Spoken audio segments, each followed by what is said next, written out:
So my friend, why is it important for kids to eat healthy food?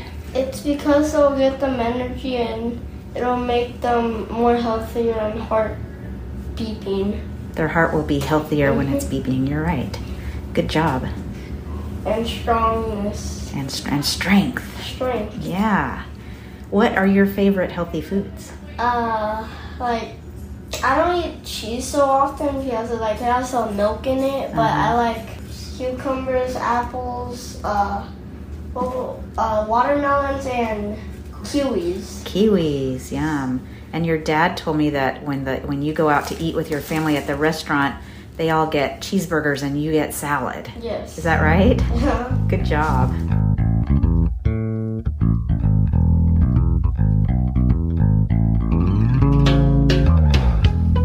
Welcome to Eat Your Greens with Dr. Black, where we discuss plant-based nutrition for the whole family. This podcast is all about supporting families in their efforts to give their children a solid foundation of healthy eating habits that will last a lifetime. I'm your host, Dr. Angela Black. I'm a board-certified pediatrician with over 20 years of experience. Over the course of my career, I've witnessed the rise of issues like high blood pressure, type 2 diabetes, and even fatty liver disease in kids as young as 10. I'm passionate about using evidence-based guidelines to teach my patients and their parents how to prevent chronic diseases for a lifetime of health. I hope you find this podcast to be informative and empowering. For more episodes, or if you would like more information about child nutrition and feeding, please visit www.eatgreenswithdrblack.com.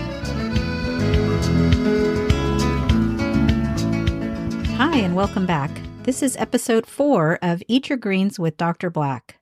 This is part 2 of our deep dive into how the standard American diet and a whole food plant-based diet compare.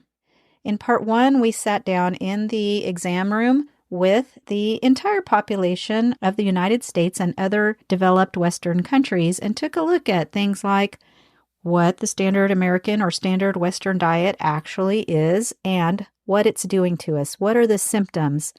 We sat down and talked about what kinds of foods we're eating, what processed foods are, the difference between minimally processed foods and ultra-processed foods. And we went into some detail about what it's doing to us, how those ultra-processed foods are affecting our health. So now that we've taken a good history, looked in detail at the lifestyle habits, and made a diagnosis, let's move on to treatment. In part 2 of this 2-part series, we're going to talk about a whole food plant-based diet, and I'll explain exactly what that is. I'm going to count down the top 10 reasons why eating this way is beneficial for your health. Last, I'm going to share a few tips about how to transition over to eating a more plant-inclusive diet. So let's get started. Please be aware that this podcast provides general health information about nutrition and feeding of infants and children and is meant for educational purposes only. It's not intended to replace the important relationship between a parent, child, and pediatrician. If you have concerns about your child's nutrition, health, or growth, please consult your doctor. In recent years, there has been a surge in the popularity of plant-based diets as more and more people recognize the numerous health benefits that come with embracing this lifestyle. People have different reasons for why they might want to go more plant-based. The number one reason that people cite is the health benefits. In my case, my journey towards going 100% plant-based started when my mom died suddenly of a heart attack. We know that a whole food plant-based diet reduces the risk of cardiovascular disease, diabetes, cancer, etc., all those things we talked about in the first part of this 2-part series. Other people are drawn to more plant-based eating because of the benefit to the environment. They want to reduce their carbon footprint and live in a way that's more sustainable. The third most common reason that people want to avoid eating foods derived from animal origins is because of their concern for animal welfare. Those concentrated animal feeding operations, the CAFOs, are really horrendously cruel to all of the animals that are involved in those operations. They're overcrowded, they're sick, and they don't have any of the freedom that animals should enjoy. So let's get started with the definition. A whole food, plant-based diet is a dietary approach that emphasizes the consumption of nutrient-rich, whole plant foods. So what do we mean by whole foods? Wouldn't it be great if when I talked about whole foods, I meant that you get to eat all the bagels and donuts that your heart desires? Sadly, no. Whole foods are simply foods that have not been processed. Remember when we talked about minimally and ultra-processed foods? So a whole food is recognizable as something that you could find in nature. It doesn't come in that package, or it has minimal packaging, and you don't need to read the label with all the 500 different ingredients to figure out what's in it. You're going to find these foods mostly around like the perimeter of the grocery store. Head over to the produce department and pick up a head of broccoli. All you have to do is look at it. You know what it is. It's broccoli. You don't need that list of ingredients. Other examples of whole foods are going to be things like dried beans and brown rice, nuts, something like a salmon fillet. Often, whole foods are the ingredients that we use to make a home-cooked meal from scratch. These foods have all of the nutrients and fiber intact, and they don't have a ton of added preservatives or sugar or unhealthy fats. So recall from part 1 that processing is anything we do to alter food from its natural state.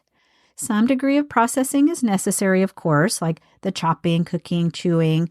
Nobody's going to go out and eat a dried bean. To begin with, you're going to break your teeth, and you can't digest them. If you follow some of the popular fad diet enthusiasts, you might have heard about something called anti-nutrients. Anti-nutrients are compounds like phytates and lectins, and some of these quacks basically will tell you that beans in particular, or other legumes, are bad for you because they contain these anti-nutrients that block the absorption of other nutrients or are toxic in some way. Basically, all you really need to know is that a little bit of processing in the form of soaking and cooking beans and lentils and other legumes will remove most of these potentially harmful compounds and allow you to get all the great health benefits associated with legumes. If you've heard of something called the blue zones, a blue zone is an area in the world where people regularly live very long lives, over 100 years of age. And there's been a lot of interest in studying these parts of the world to see what are they doing differently. And one of the number one things that all of these blue zones have in common is their intake of legumes, beans, foods like that. So it really makes no sense whatsoever that these anti-nutrients are going to harm you when you eat those foods. So just want to throw that out there if you've heard of anti-nutrients. So a whole food, plant-based diet relies on these minimally processed foods as much as possible and aims to greatly reduce the amount of those ultra-processed foods. So let's move on to the plant-based part. That's pretty obvious, right? When we talk about plant-based foods, we're talking about things that grow from the ground or grow on trees, fruits, vegetables, grains, beans, nuts. When we eat a plant-based diet, we're getting the majority of our food from plants, and a lot less or none from animal sources. Sometimes, though, people are confused about the different names out there referring to the different styles of eating. I've had families in the office ask me to tell them what it means when somebody is, say, vegetarian versus vegan. So let's just talk about some basic definitions and what are the different styles of eating. To begin with, we have omnivores, right? An omnivore is somebody who eats any kind of food, animal, vegetable, or mineral. Then we have a pescatarian. A pescatarian is somebody who usually is going to cut out the land animals, beef, pork, chicken, but they'll eat fish, shellfish, and usually eggs and dairy as well. The next level is lacto-ovo-vegetarian, and usually this is just called vegetarian. A vegetarian will cut out the land animals and the aquatic animals, but they will still eat things like eggs and dairy in addition to the plant-based foods. And then on the farthest end of the plant-based eating scale, we have vegans. Vegans will cut out all animal-derived products. And in fact, a strict vegan also will not eat honey, and they won't wear or use products made from leather. Some people will say that they eat 100% plant-based instead of calling themselves a vegan to imply that they don't necessarily follow that stricter vegan lifestyle. Last, there's something that you might have heard of called a flexitarian. A flexitarian is somebody who generally tries to stick to that vegan or vegetarian diet, but, they choose to remain flexible. Every once in a while, they'll eat meat or fish or something like that if the occasion calls for it. So the healthiest type of diet is going to have both of these components. It's going to be whole food and plant-based. Let's not forget that things like Oreos and potato chips and French fries are all vegan. They are 100% plant-based, but nobody is arguing that these are health foods, right? So we really want to incorporate that whole food component in addition to the plant-based component. Nowadays, you're seeing the grocery store shelves and many restaurants offering these meat alternatives, right? Things like the Impossible or Beyond. These are processed foods that are very similar to meat in texture and flavor. And they do have their pros and cons, just like anything, right? So, for example, they do have fiber. Fiber is something that only comes from plants. Animals do not have fiber. So, and it's a very important part of a healthy diet. Westerners almost never get enough of it. So that's a benefit to these processed meat alternatives that they have fiber. They are better for the environment, right? We're not using all that land and water energy. We're not releasing all the greenhouse gas emissions that come with animal agriculture. On the other hand, though, many of them use coconut oil as the main fat to give it the flavor and the texture that mimics meat. And unfortunately, coconut and palm oils are high in saturated fat, and saturated fat is the fat that's going to promote higher cholesterol levels and raise your risk of heart disease and diabetes. And it doesn't matter if the saturated fat comes from an animal or a plant, it does the same thing in your body. Also, these processed meat alternatives contain more unhealthy sugar and salt than something, say, like a bean-based burger. And then last, they are more expensive. So generally, the most healthy diet really does need both components, whole foods and plant-based foods. But, there are times when you just want a burger. And if these newer products are going to satisfy that in a healthier way, then so be it. That's fine. So we started out with the what. What is a whole food plant-based diet? Let's move on to the why. Why bother? Like I asked before in the first part, aren't meat and dairy good for you? I mean, you get all that protein and calcium so you can have big muscles and strong bones. That's what I was taught when I was a kid.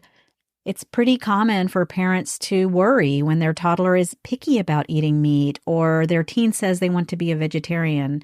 So let's talk about it. In fact, let's do a countdown of the top 10 reasons why you should consider including more plant-based foods in your daily diet. Honestly, each one of these really could be an entire podcast episode all on its own, so I'm going to try to keep it brief. Otherwise, this is going to turn into a 3-hour dissertation, and nobody has time for that. But don't forget, I do practice evidence-based medicine, so check out the website, www.eatgreenswithdrblack. You're going to find the show notes for this episode and links to a bunch of the research if you want to read that. 10. Plant-based diets can greatly benefit athletes. They can do this by not only enhancing their performance, but also aiding in a post-workout recovery. So to begin with, we have foods like whole grains, fruits, and starchy vegetables. These foods offer a steady source of carbohydrates. Carbohydrates are what our body uses for energy. This is going to fuel your workout and it's going to support optimal performance. Contrary to common beliefs, plant-based diets can provide enough protein for building muscle mass. Some excellent plant-based sources will include things like beans, lentils, and peas, Soy foods like tofu and tempeh, nuts and grains, you can get all the protein you need to be a world-class competitive bodybuilder on a plant-based diet. It's been documented that even one meal high in the saturated fat from either animal products or, like I said, palm oil and coconut oil will make your blood vessels stiffer. Even one meal can change the ability of your blood vessels to constrict and dilate. And this reduces their ability to deliver oxygen-rich blood to your muscles during exercise. So a plant-based meal, on the other hand, can improve your endurance and contribute to better performance by promoting that elasticity of the blood vessels. This means they can dilate during high-intensity workouts and deliver more blood to muscles when it's needed. Better nutrition. Duh. A plant-based diet offers an abundance of vitamins and minerals, which are vital for maintaining optimal health. This could actually be a really long list of vitamins and minerals, so I'll just name a few. To start with, plant-based foods are high in vitamin C. Vitamin C will boost your immune system, it keeps your skin healthy, and it promotes wound healing. Also, it prevents scurvy, which is great if you're a pirate. Vitamin C is found in citrus fruits, tomatoes, bell peppers. Honestly, pretty much most plant-based foods have lots of vitamin C. Also, plants are rich in vitamin E. Vitamin E is a powerful antioxidant. It can be found in sunflower seeds, avocados, and green leafy vegetables like spinach and collard greens. Antioxidants are needed to reduce inflammation. They help fight off cancer and can also help prevent premature aging. Folate. Folate reduces the risk of birth defects, especially those of the nervous system. You can find an abundance of folate in Brussels sprouts, asparagus, and enriched cereals. Magnesium is found in bananas, pumpkin seeds, and, yum, dark chocolate. It's needed for a lot of important functions in the body, including proper nerve and muscle function, regulation of your blood sugar, and also it helps to maintain a normal blood pressure. Vitamin K, which is important for normal blood clotting, is found in green leafy vegetables, blueberries, and turnips, among other foods. Calcium. Contrary to popular belief, calcium is not just found in dairy products. Plant-based foods can also be an excellent source of calcium. Foods like kale, there's those green leafy vegetables again, broccoli, almonds, and hummus are especially high in calcium. Another myth is that vegetarians have a higher rate of anemia than omnivores. Anemia is low iron levels. Iron promotes the healthy production of those red blood cells, and so getting enough iron in your diet will prevent anemia. Heme iron comes from animals. It's found in their blood and muscles, and it is true that it is better absorbed and utilized than plant-derived non-heme iron. But you can easily meet or exceed your daily iron requirement with a whole food plant-based diet. And as a bonus, you get to avoid that increased risk of cancer, diabetes, and heart disease that's associated with a higher intake of meat and dairy. So good sources of non-heme iron include beans, lentils, and, you guessed it, leafy greens. Be sure to eat these foods with a side of vitamin C-rich fruit to increase the absorption of the non-heme iron. Last, sea vegetables like kelp and nori are excellent sources of iodine. Iodine is needed for thyroid health. In fact, these foods are so high in iodine that you can actually get too much, so don't overdo it. Weight loss. Whole food, plant-based diets can aid in maintaining a healthy weight. Research shows that individuals who follow a plant-based diet tend to have lower body mass indexes and an improved ratio of lean muscle mass to body fat. One of the reasons for this is the fiber content in plants. Fiber is only found in plants. It's not in animal-based foods. And it really contributes to satiety, that feeling of fullness that helps you stop eating. So this is going to reduce the likelihood that you overeat, and it's going to minimize cravings for those unhealthy processed snacks. I mean, let's be honest, which one do you think you would overeat? A container of ice cream or a bag of apples? Let's not forget about the positive impact that plant-based diets have on the environment and animal welfare. I've touched on this a little bit before.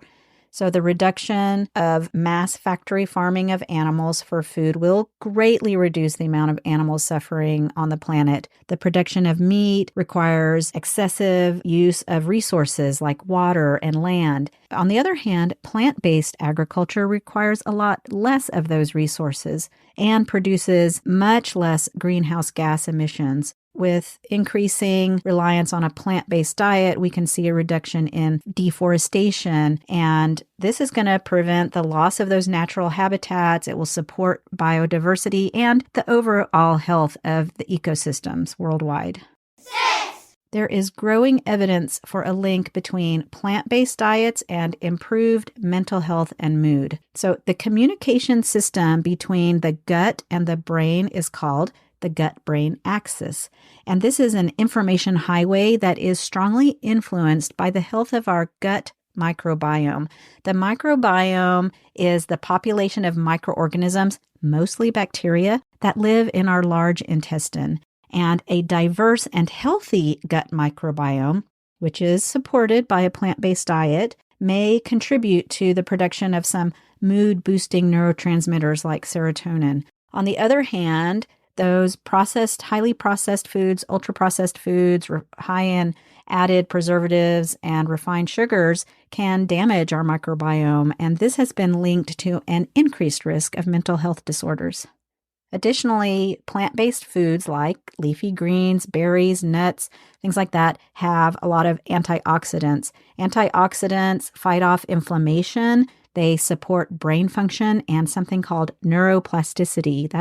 Neuroplasticity is how our brain and nervous system can adapt and change. So a diet rich in antioxidant foods is associated with enhanced cognitive abilities like improved memory and concentration and a reduction in the cognitive decline that is seen with aging. There's also research to support the role of a plant-predominant diet in reducing the risk of diseases like Alzheimer's. A plant-based diet is associated with a reduced rate of a variety of inflammatory and autoimmune disorders. Again, going back to those antioxidants, we're going to see a reduction of inflammation in the body. And that's shown by a reduced level of something called a C-reactive protein. C-reactive protein, or CRP, is a marker of inflammation in the body. And people who follow more of a plant-predominant diet will have a lower CRP than people who eat more animal-based or ultra-processed foods. A decrease in systemic inflammation, in turn, has positive effects on our overall health and well-being. For instance, people who follow a plant-based diet report less pain with fibromyalgia, and people who suffer from chronic gastrointestinal disorders like irritable bowel syndrome and Crohn's disease will have an improvement in symptoms. Irritable bowel syndrome is a common syndrome. It's associated with abdominal pain, bloating, and either constipation or diarrhea, or maybe even both alternating. Plant-based diets, which are rich in fiber and low in processed foods, have shown promising results in preventing and managing the symptoms of irritable bowel syndrome. Now, I think based on the research that's available today, I would never claim that a plant-based diet is going to cure something like Crohn's disease, but it can provide relief by reducing the inflammation and promoting a healthy gut environment. Rheumatoid arthritis is an autoimmune disease that's characterized by joint inflammation, pain, and stiffness, and leads to a lot of disability. Plant-based diets rich in these anti-inflammatory foods like berries can alleviate the symptoms of rheumatoid arthritis and improve joint mobility. People with RA report less pain and less stiffness when they follow a stricter plant-based diet. In fact, many people with RA are able to reduce the number of the immune-suppressing medications that they need when they switch over to a whole food plant-based diet. You can minimize your risk of certain cancers, including but not limited to breast, prostate, and colorectal cancer if you follow more of a plant-predominant diet. A variety of cancer-fighting compounds have been identified in plant-based foods, and the greater the variety of plants you eat, the more of these compounds you're going to get. The fiber found in plants helps support a more diverse population of those beneficial gut bacteria, which in turn produce something called short-chain fatty acids. acids. Short-chain fatty acids do a lot of things in our body, and we're learning more and more every day about the importance of them. And one of the things that they do is reduce your risk of cancer. Recall from part 1 that processed meats like bacon, pepperoni, and hot dogs are actually strongly linked to colorectal cancer. In fact, the World Health Organization has identified them as class 1 carcinogens, and that means that the evidence indicating that processed meats cause cancer is as strong as the evidence that smoking causes lung cancer. Plant-based diets have been shown to decrease the risk of developing type 2 diabetes. So insulin is a hormone that we make that takes sugar out of the blood and puts it into the cells where it's used for energy. And so that's how we regulate our blood sugar level. The amount of sugar in our blood needs to be within a very narrow range. Too little of it is dangerous and too much of it is dangerous. It basically acts like a poison in our body and damages our organs, our blood vessels, and that's what the disease diabetes is. It's having too much sugar in our blood. We're not able to put it into the cells. In type 2 diabetes, the issue is with insulin resistance. We're actually making lots of insulin, but we can't use it properly. Compare that to type 1 diabetes, which is where the cells that produce insulin are damaged and you aren't making it at all. For type 2 diabetes, a plant-based diet, which is rich in fiber and low in saturated fats, can help improve your insulin sensitivity so that hormone can do its job better and help you regulate your blood sugar levels to keep them right where they need to be. 2. All right, the number 2 reason to try to follow a plant-based diet is the reduced risk of heart disease. As I said earlier, heart disease is the leading cause of death in many countries around the world. High blood cholesterol levels are strongly associated with it. The cholesterol gets deposited in the arteries that supply blood to the heart, and then when those arteries get clogged off, you have a heart attack. Cholesterol is only found in animals. It's not in plants. The other thing that you find more of in animals is that unhealthy saturated fat. Saturated fat is most abundant in meat. It is also found in palm oil and coconut oil, and it plays a big role in raising our cholesterol levels and therefore increasing the risk of heart disease. Plants naturally have zero cholesterol, and most of them are low in saturated fat, making them the healthier choice. Also, the fiber in plants acts in a number of ways to keep our cholesterol levels down, further reducing the risk of heart disease. Whole plant-based foods have less sodium or salt than processed and animal-based foods, and lower sodium intake helps decrease your blood pressure and promotes better heart health. So even if you have a strong family history of heart disease, if you eliminate those unhealthy ultra-processed foods from your diet and reduce or eliminate high-fat animal-based foods, sticking to more of a whole food plant-predominant diet, you can drop your risk of heart disease in many cases almost to 0. 1. All right, the number 1 reason that a plant-based diet is better for you is fiber, that fabulous fiber. You may have noticed that in the top 9 benefits of a plant-based diet, almost all of them mentioned the role that fiber plays. It's only found in plants. You can't get it from meat or dairy. And it is so important for our overall health. In fact, I'm going to dedicate an entire episode just to talking about the importance of fiber. So for now, I'll just list a couple of those benefits to keep it short. So to recap, fiber plays a role in maintaining a healthy weight. It lowers your risk of colon and other types of cancer. It prevents heart disease and other vascular diseases like stroke. And hey, you know what I didn't mention? Erectile dysfunction. That is also a vascular disease. It does all of this by reducing blood cholesterol levels and supporting a healthy gut microbiome. I think I already mentioned that there will also be an entire episode just on the gut microbiome. An additional benefit is that dietary fiber prevents constipation. I mean, it's not called nature's broom for nothing. All right, we talked about what a whole food plant-based diet is, and We covered why you should try to eat more plants. Now, let's just spend a few more minutes talking about the how to change your diet. Habit change is hard. We're used to eating certain foods and we know we need to do better, but how do we do that? How do we break away from what we're used to eating and move to a healthier model? So the number one thing to do is going to be take it slow. Just gradually introduce more plant-based meals into your routine. Consider doing something like a meatless Monday, where one day out of the week you only eat plant-based foods. You might try bringing a healthy plant-based lunch with you to work, and that will help you avoid going to the fast food restaurant for those unhealthy ultra-processed foods. Another thing you can do is try replacing the meat in your favorite recipes with a plant-based alternative like beans or tofu. This gradual approach is going to allow you to stick with foods that are familiar to you and will ensure more of a smooth transition. People who want to remain omnivores can still follow a plant-predominant diet where most of the food comes from plants and the meat is just eaten in smaller portions.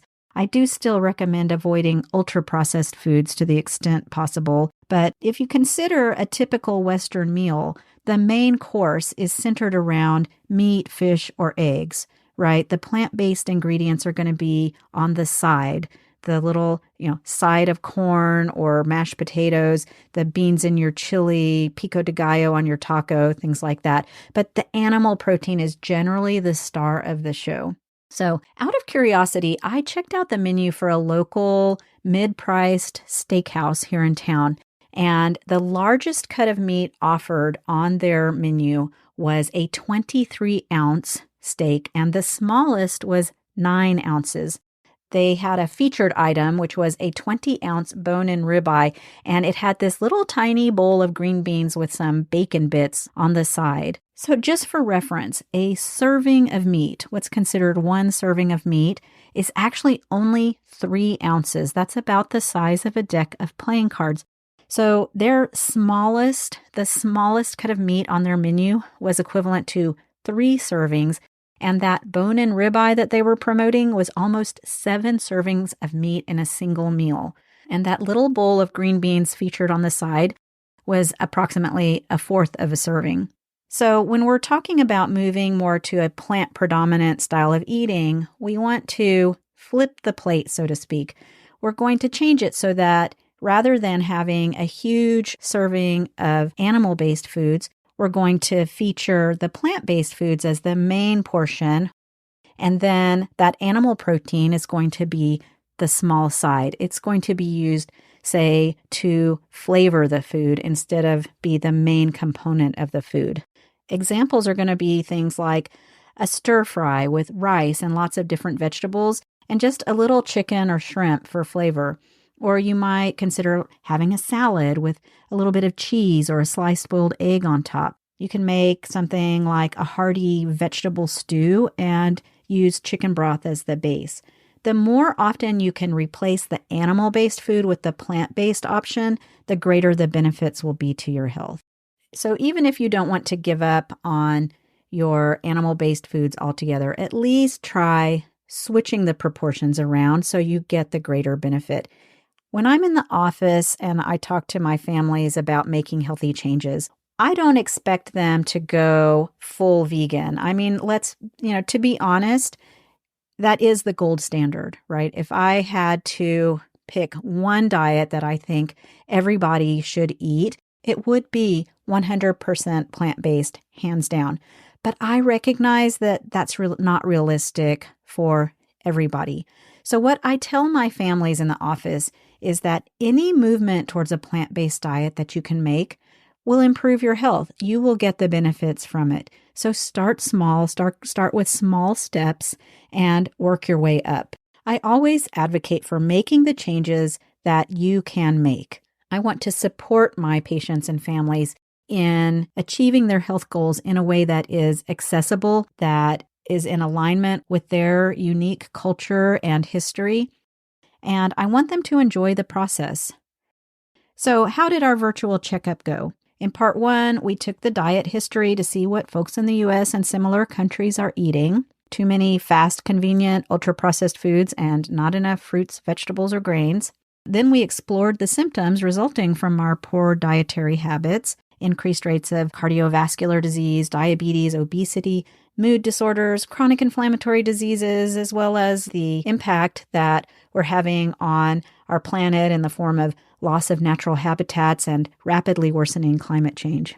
Then, in part 2, we talked about the treatment plan, specifically to increase the consumption of whole plant-based foods and reduce our reliance on meat, dairy, and especially ultra-processed foods as much as possible. I hope that you benefited from these episodes and learned at least a little bit, and I hope that you'll continue to join me on this journey to discover how we can all benefit from a healthier lifestyle that includes more plant-based foods. Thanks for listening to this episode of Eat Your Greens with Dr. Black. Parenting is a journey that comes with many challenges, but also much joy. I hope this podcast empowers you to set your family on the path to lifelong health. If you enjoyed this podcast, please hit the subscribe button so you never miss an episode. For more helpful information about plant-based nutrition for families and children, check out the show website, www.eatgreenswithdrblack.com. And don't forget to eat your greens.